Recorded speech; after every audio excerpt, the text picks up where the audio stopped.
真侪台湾人食饱拢爱食乌骨鸡，不过国内主要生产乌骨鸡凯雄公司发现乌骨鸡色水变浅，引起消费者的疑虑无爱买，所以凯雄公司就甲农业部合作来培养新的品种，这毋但解决问题，嘛提升卵成的生卵率。白色鸡毛乃至型鸡个乌骨鸡，真侪人会掠来订报报单。早期乌骨鸡较细只，为着要好价，含肉鸡配种。虽然肉有变质，毋过鸡皮色水变浅，甚至是较接片规大变白，防当作是有问题退货。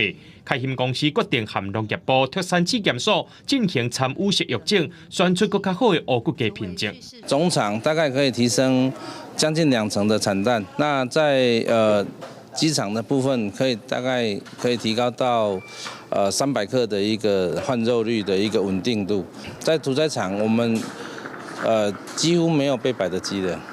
所有的过程鸡仔是民间提供，经过着脱刺素的辅导，选出鸡皮较乌的来炭后一代。经过11代汰选，培育出开心金达品种。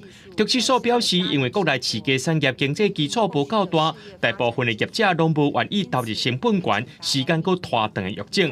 这届是建立真良好的公司合作模式，借由政府来去协助他们。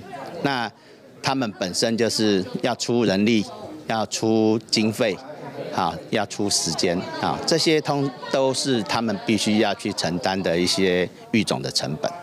除了乌骨鸡参与育种的，也有进行换鸭，也甲这鸭的体重有关，而且袂去影响到生卵的性能。特区所表示，两种全新的品种也会提供给产业做种，希望让农民有更较悬的经济收益。相关技术也会当转移给有需要业者。记者综合报道。